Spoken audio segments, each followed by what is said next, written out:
Hi everybody, my name's Mrs. Tarans. I'm Head of English here at Mapperwell, and I'm here just to give you a little bit of information about the GCSE English exams for 2024. My email address is there on the screen. If you do have any questions about anything that I talk about today, please do feel free to email me for further information. So to start with, just to be really clear, that we do have both language and literature qualifications on offer. So the B pathway and post-16 one-year retake students are just entered for English language, and the A pathway, which also includes Year 11 MAP, are entered for both language and literature. So in a couple of weeks' time, we have mocks coming up just for the A pathway. Okay, so they will be sitting a full language paper and then just the Macbeth part of a literature paper. Okay, so that is only for the A pathway students. And that will also include the post-16 retake though, okay, but not the B pathway at main school. Okay, and then in terms of our GCSE exam dates, we have 2 papers for language and 2 papers for literature. Okay, so you can see paper 1 is the 23rd of May for language, and language paper 2 is the 6th of June. And then literature paper 1 is the 13th of May, and paper 2 is the 20th of May. Okay, so to give you a bit more detail, okay, as I said, 2 papers for language. The first one is called Explorations in Creative Reading and Writing. Okay, this paper is in 2 sections. For section A, you get 1 extract from a fiction text and then 4 questions based on that extract. So that is an unseen activity. It will be an extract from a text that they probably haven't seen before. Okay, then for section B, they're asked to use either an image or a title to inspire creative writing. So they can either write a story or a piece of descriptive writing based on that. Okay, for paper 2, writers' viewpoints and perspectives. Again, this is in 2 sections.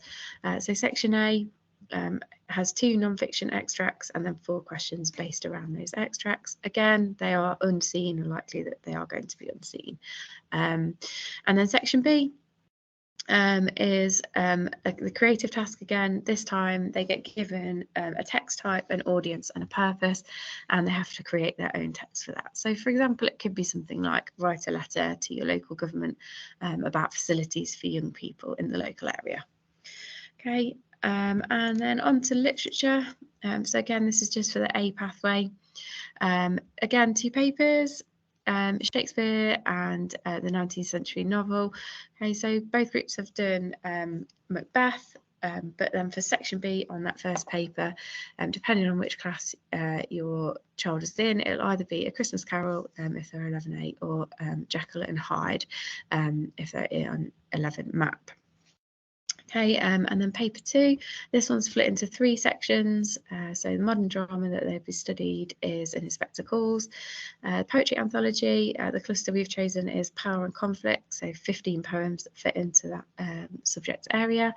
And then C is Unseen Poetry. Okay, so again, this is 2 poems that they won't have or unlikely to have come across before. In terms of revision for English language, first of all, then, the best advice that I can give you for revision for English language is to read anything and everything. Okay, as I said, they are potentially unseen extracts, but the more they read, the more likely that they may have come across something similar. Okay, but also the more adept they get at actually seeing a text for the first time, reading it, understanding it, and being able to respond to it. So in addition to their reading and writing, practicing writing different texts as well, past papers are a really great way for them to revise the skills they need. You can find these on the AQA website and also on our Google Classroom. And to help with that, Seneca Learning is a platform that we're using a bit more in English now, and they can find past questions on there and also exam style tasks, which are actually marked by the computer. So that means they get immediate feedback on those, which is really good. In addition, then they might be interested in the CGP workbooks. So if they're struggling to kind of manage their time or know what to revise, these are really good because it's kind of bite-sized tasks which practice the skills needed for the exam. So for English literature, the best thing that they can do there is to know their text. So here, other than the unseen poetry, it's not unseen, but it is closed book. So they're not allowed to have any of those texts with them in the exam. So the better they know them, the easier the questions are to answer.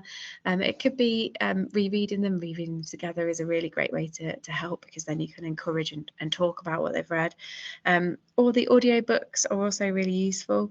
If you have the BBC Sounds app, quite often as we get closer to exam time, you'll find that the set texts are on there in audiobook form, and they're free to access, and they can access them anywhere on their phone. You just need to have an account with iPlayer, but you don't need to pay for that. It is free.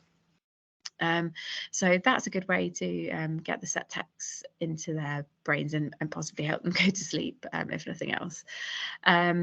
Past papers, again, really useful for English literature.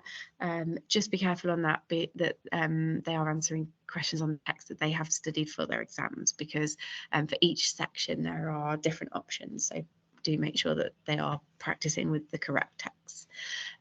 Again, Seneca has example questions. Just make sure that you've chosen AQA for that.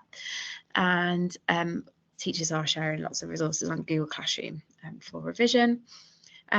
Also for literature, as well as the workbooks that CGP offer, they also have the text guides.